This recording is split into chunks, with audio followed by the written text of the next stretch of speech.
thumbs up for...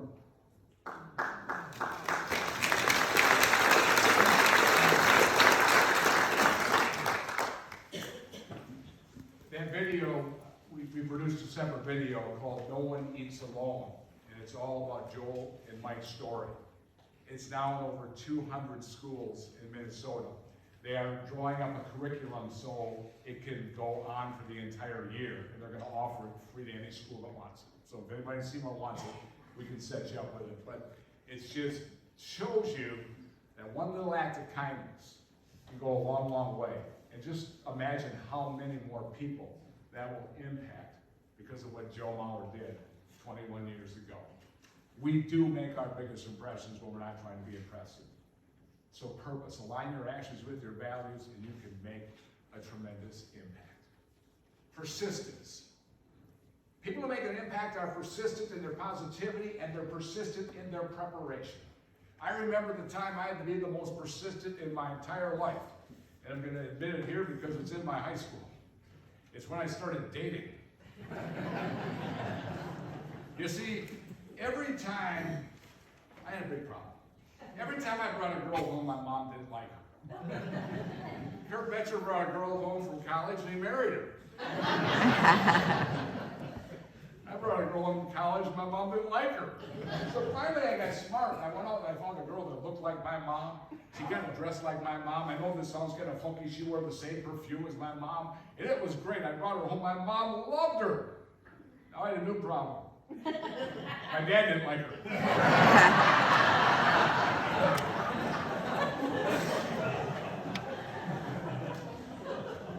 I want to start off persistence with little U.S. history. The Declaration of Independence. I learned this in Bill College history class.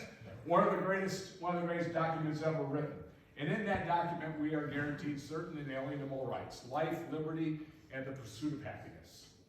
We're all doing pretty good at life. We're all on the right side of the ground today. We do great at liberty. The USA is not perfect, but we do have liberty. But sometimes where we fail is our pursuit of happiness. Happiness is a choice, and happiness is our choice.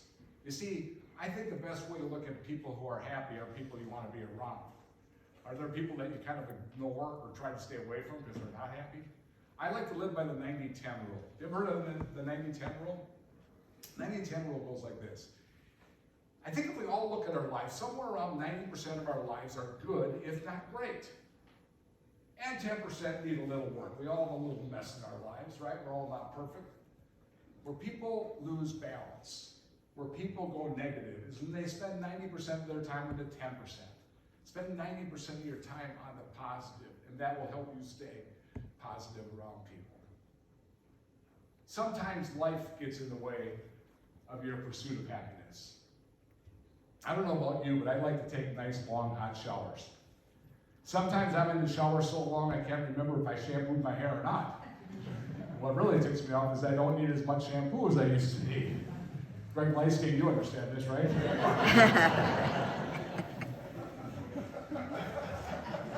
Hey, Pat, so don't laugh too loud. You've saved a lot of money over the years. Well, one day when I was in the shower, I noticed I had a lump on my chest. Well, I knew this wasn't normal. So I called my doctor and I went to see my doctor. And my doctor took a look at it and said, "Joe, don't worry about it. It's a fatty deposit." He said, "I'm going to send you down to see a specialist just to make sure." I went and saw a specialist. Specialist said the same thing. "Joe, don't worry about it. It's a fatty deposit." So as fate would have it, I was coming up on my 50th birthday.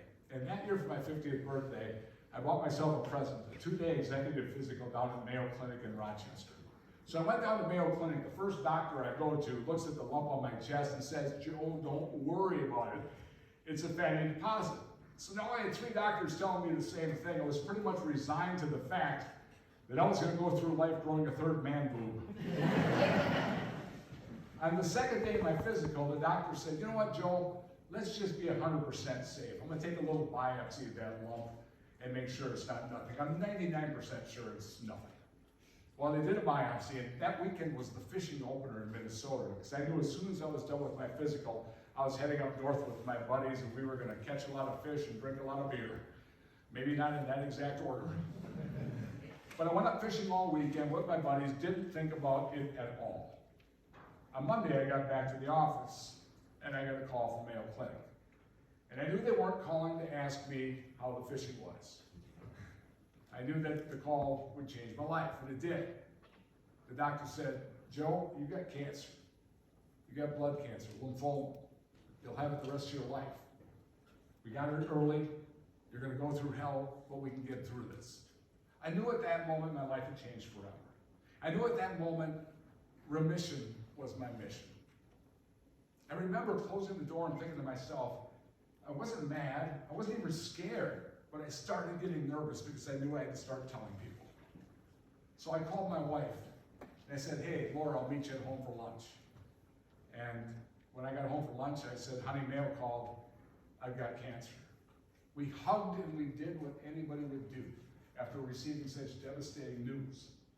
We rushed into the house and we Googled, not watched Hotchkiss, but the phone, because the internet's going to know a heck of a lot more about it than Rochester Mayo Clinic.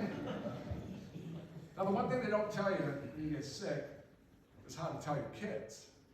That's the tough one. For some reason, we decided to tell our kids individually. 2 girls and a boy, 15, 13, and 10. The 15-year-old, she wanted to hug it out. She wanted to cry it out. The 13-year-old, kind of a typical middle teen. She was like, how's this cancer stuff going to affect me and my social life?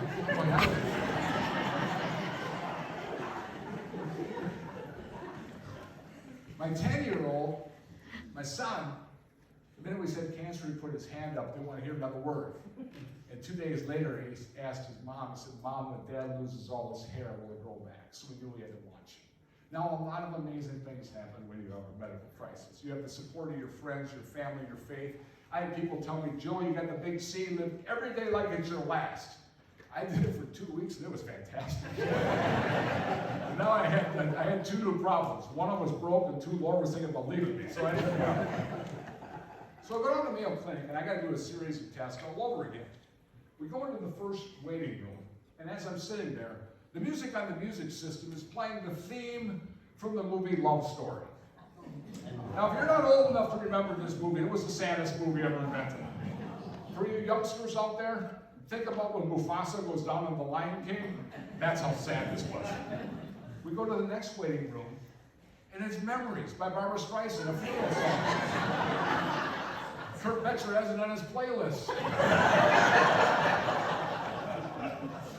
We go to the next waiting room, and it's Louis Armstrong singing What a Wonderful World. Laura and I go to the elevator, and I say to her, I said, if Josh Groban is on this elevator, and he's singing You Raise Me Up, we're out of here. You see, I realized for me, humor was going to help me stay persistent in my positivity when there was a lot going around me negative.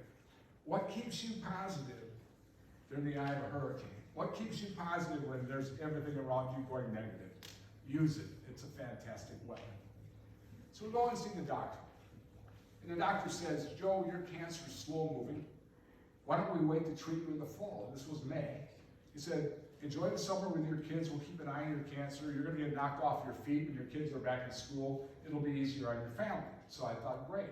So now I had 100 days to get ready for chemotherapy. So I thought to myself, and this is a true story, Coach, I thought to myself, at 49 and a half or 50 years old, I was going to get myself in shape. I was going to pretend I was trying to make the high school football team again. So I hired a personal trainer. I went from being able to do 16 push-ups to 61 push-ups. I was up to an hour 15 on the elliptical almost every day. In 100 days, I was ready to make the high school football team. And I went back down to Mayo Clinic, did the test all over again, and that's where I learned the biggest lesson of my entire life. I went into the doctor, and the doctor said, looks at my test, he says, Joe, I don't know how to tell you this, but I am not going to treat you. I'm not going to treat you. Your cancer's still there, but it's not moving. It's subsided since the last time you've been here. So you're not going to get treated. And here's what I learned. I was mad. I was ticked off. Good news sounded like bad news, and I couldn't comprehend it. Now, 10 minutes later, I was doing cartwheels down the hallway of Mayo Clinic. But what I learned is when you go all in and you have the support of your friends, your family, and your faith, some amazing things can happen. Some amazing things can happen. Now, 2 years after my original diagnosis, I started getting lumps all over my body. Do you know that money that we donate to medical science? I am living proof that it really, really works. Originally, I was scheduled to get a combination of 5 drugs for 2.5 years. By the time they treated me 2 years later, they came up with a new protocol. I was going to get 2 drugs for 6 months. 4 months after I started my chemotherapy treatments, remission was my mission, and my mission was accomplished. Now, I'm not brazen enough to stand in front of you and tell you that my attitude, my approach cured my cancer. I won't go there. I still have it, and just like every single person in this room, we've all lost far too many friends and family members from this insidious disease, and people have good attitudes. But here's what I will tell you. It didn't hurt.